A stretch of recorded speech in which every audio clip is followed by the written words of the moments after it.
दुख से चमत्कार तक, स्वामी समर्थ की सच्ची प्रार्थना का रहस्य।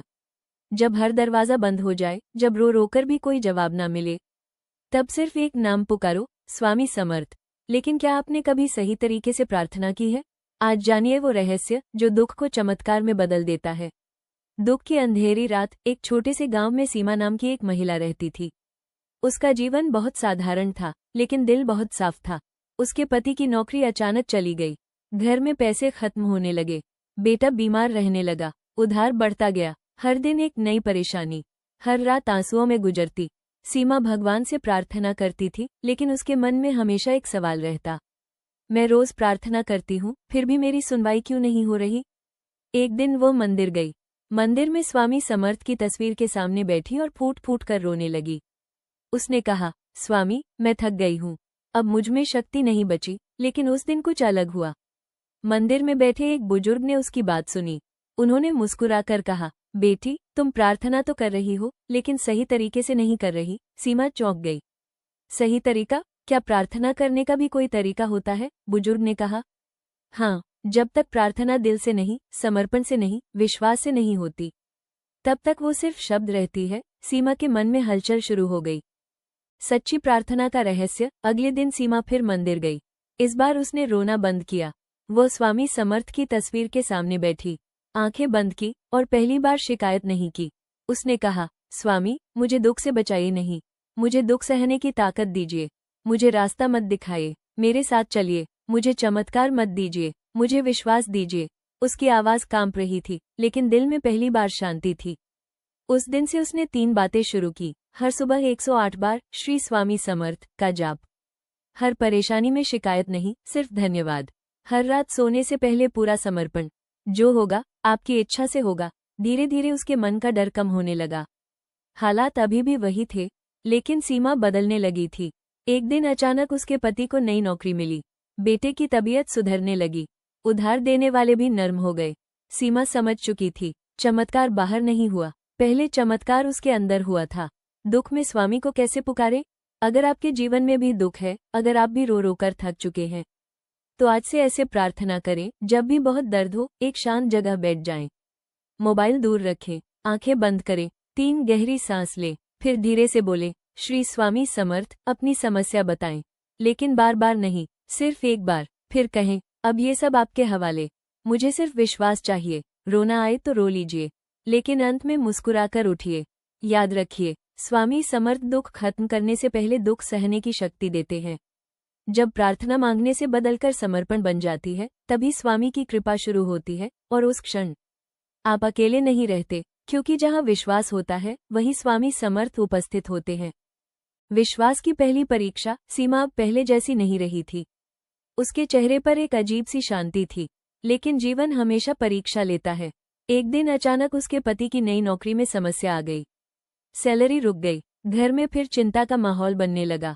पहले वाली सीमा होती तो घबरा जाती, लेकिन इस बार उसने खुद से कहा, ये मेरी आस्था की परीक्षा है, डर की नहीं। वो मंदिर नहीं भागी, वो घर के कोने में बैठी, आंखें बंद की और सिर्फ इतना कहा, स्वामी, मैं फिर आपके हवाले, मुझे डगमगाने मत देना। उस रात उसे सपना आया।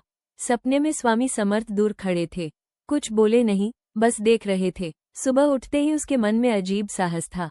समस्या हल होने में समय लगा, लेकिन इस बार उसका मन नहीं टूटा।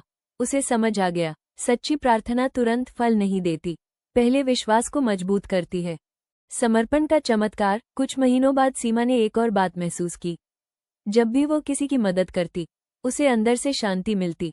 एक दिन उसके पड़ोस में रहने वाली वृद्ध महिला बीमार पड़ गई।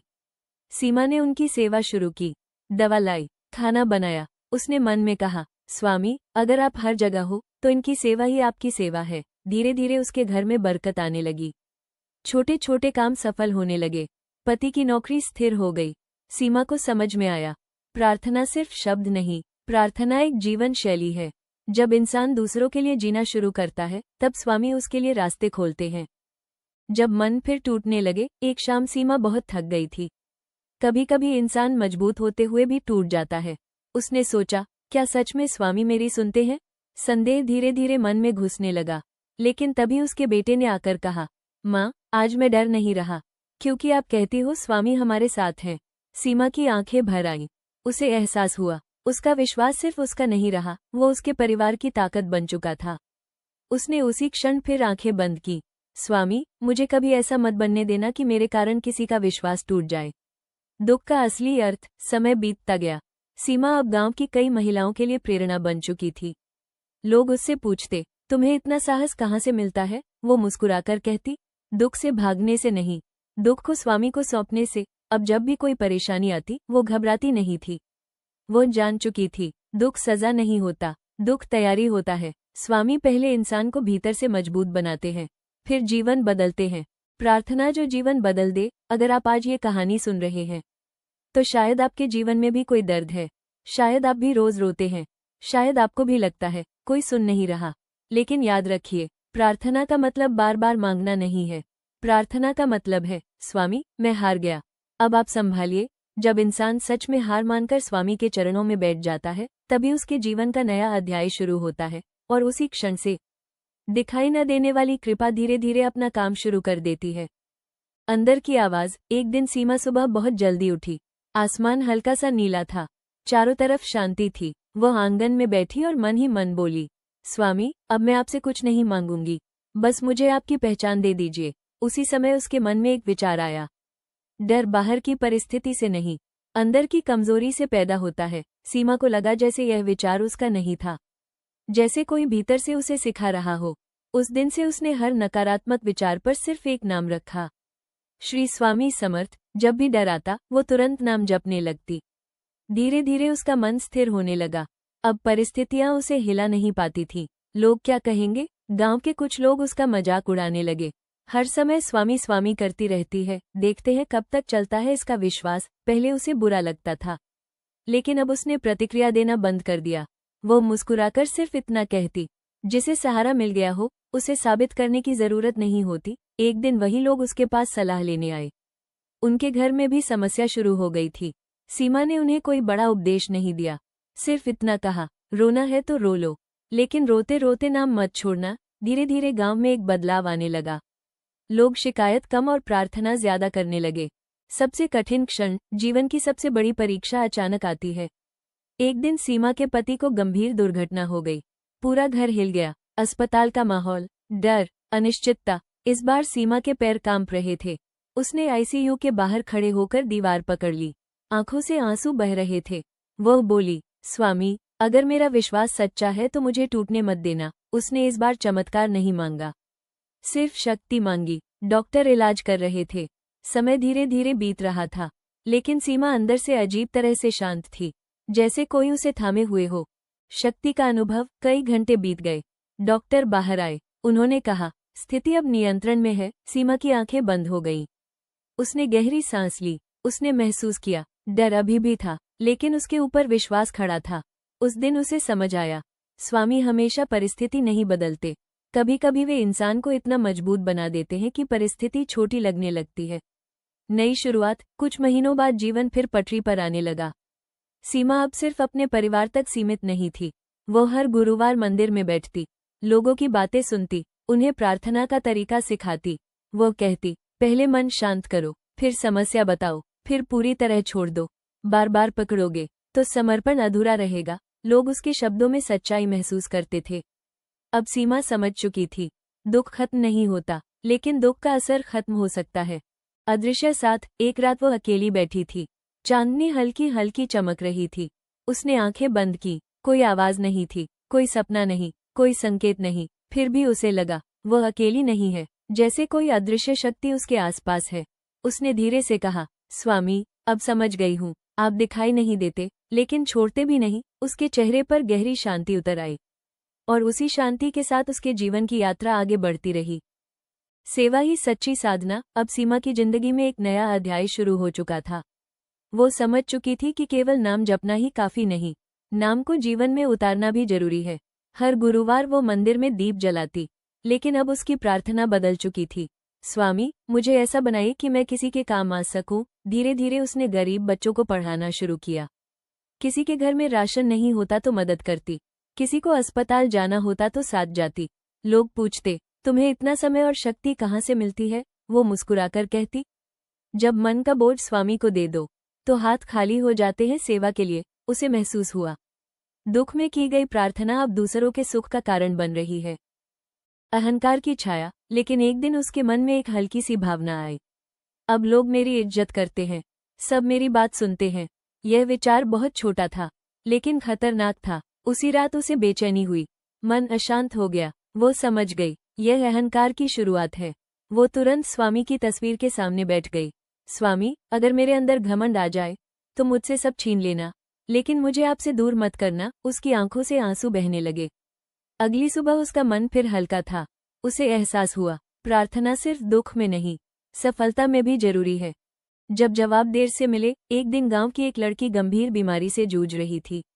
सीमा ने बहुत प्रार्थना की, पूरे गांव ने नाम जप किया, लेकिन हालत तुरंत नहीं सुधरी। लोगों ने कहना शुरू किया, इतनी प्रार्थना के बाद भी कुछ नहीं हुआ। सीमा के मन में भी सवाल उठा, स्वामी, आपने इस बार तुरंत मदद क्यों नहीं की? लेकिन इस बार उसने शिकायत नहीं की। उसने सिर्फ इतना कहा, शायद आपकी योजना मेरी समझ से बड़ी है। कुछ हफ्तों बाद सही इलाज मिला। धीरे धीरे लड़की ठीक होने लगी। सीमा को समझ आया, हर चमत्कार तुरंत नहीं होता। कभी कभी स्वामी समय लेकर सबसे सही रास्ता चुनते हैं। नाम की शक्ति। अब सीमा ने एक नियम बना लिया था। घर में कोई भी समस्या आए, पहले घबराना नहीं, पहले नाम जपना। एक दिन तेज आंधी आई, बिजली चली गई, सब डर गए। सीमा ने दीप जलाया और बोली, डर अंधेरे से नहीं, डर विश्वास की कमी से होता है। पूरा परिवार साथ बैठा। सबने मिलकर 108 बार श्री स्वामी समर्थ का जाप किया। आंधी धीरे धीरे शांत हो गई, लेकिन उससे भी ज्यादा घर का डर शांत हो गया।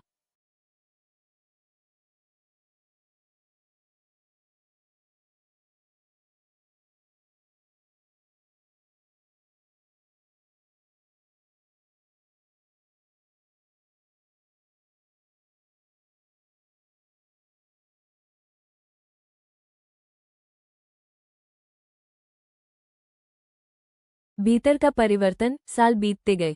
सीमा अब पहले वाली महिला नहीं रही थी जो मंदिर में रोती हुई आई थी। अब उसके चेहरे पर स्थिरता थी, आंखों में गहराई थी। कभी कभी वो सोचती, अगर मेरे जीवन में दुख न आते तो क्या मैं स्वामी के इतने करीब आ पाती? उसे जवाब मिल चुका था। दुख ने उसे तोड़ा नहीं, दुख ने उसे मोड़ा था स्वामी की ओर। अधूरी प्रार्थना। एक शाम वो अकेली बैठी थी, सूरज ढल रहा था। उसने धीरे से कहा, स्वामी, अब मैं आपसे कुछ नहीं मांगती, बस इतना कीजिए, जब भी मेरा मन डगमगाए आप मुझे फिर से अपने चरणों में बैठा लेना। हवा हल्की हल्की चल रही थी, दीपक की लौ स्थिर थी। सीमा को लगा जैसे उसकी प्रार्थना शब्दों से आगे बढ़ चुकी है, जैसे अब संवाद मौन में हो रहा है, और उस मौन में एक अदृश्य उपस्थिति थी जो हर सांस के साथ और गहरी होती जा रही थी। सबसे कठिन समर्पण। समय के साथ सीमा मजबूत बन चुकी थी, लेकिन जीवन की आखिरी और सबसे कठिन परीक्षा अभी बाकी थी।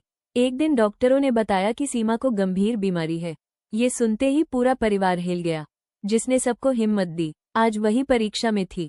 सब रो रहे थे, सब घबरा रहे थे, लेकिन सीमा, वो शांत बैठी थी। उसने धीरे से आंखें बंद की, हाथ जोड़े और कहा, तारांकन स्वामी, जब मेरे पति गिरे थे आपने संभाला, जब मेरा घर टूटा था आपने जोड़ा, जब मेरा मन डगमगाया आपने थामा। आज अगर मेरी बारी है तो मुझे डर से नहीं, आपसे मिलकर जाना है। मुझे दर्द से मत बचाइए, बस मेरे विश्वास को आखिरी सांस तक मजबूत रखिए। उसकी आवाज में डर नहीं था, सिर्फ समर्पण था। इलाज शुरू हुआ। दिन कठिन थे, रातें लंबी थीं, कभी दर्द बढ़ता, कभी उम्मीद कम होती, लेकिन एक चीज कभी कम नहीं हुई, उसका नाम जप। हर सांस के साथ श्री स्वामी समर्थ। धीरे धीरे पूरे परिवार ने समझ लिया, चमत्कार हमेशा बीमारी ठीक होने में नहीं होता। चमत्कार उस शांति में होता है जो डर के बीच भी बनी रहती है। सीमा ने सिखा दिया, सच्ची प्रार्थना वो नहीं जो मुश्किलें खत्म कर दे। सच्ची प्रार्थना वो है जो इंसान को इतना मजबूत बना दे कि मुश्किलें छोटी लगने लगे। उसकी आखिरी सीख यही थी, दुख से भागो मत, दुख को स्वामी को सौंप दो, क्योंकि जब इंसान पूरी तरह झुक जाता है तभी स्वामी उसे उठाते हैं। दीपक की लौ जल रही थी, नाम जप जारी था, और उस मौन में विश्वास की एक ऐसी गहराई थी जो शब्दों से परे थी। अगर आपको ये कहानी दिल को छू गई हो, अगर आपने भी कभी दुख में स्वामी समर्थ को पुकारा हो, तो इस वीडियो को लाइक जरूर कीजिए ताकि और लोगों तक ये संदेश पहुंचे। अपने अनुभव कमेंट में लिखिए, क्या आपने कभी सच्चे समर्पण की प्रार्थना की है? और अगर आप चाहते हैं ऐसी ही आस्था और विश्वास से भरी कहानियां तो अभी हमारे चैनल को सब्सक्राइब कीजिए और बेल आइकॉन जरूर दबाइए, क्योंकि जहां विश्वास होता है वहीं स्वामी समर्थ की कृपा शुरू होती है। श्री स्वामी समर्थ।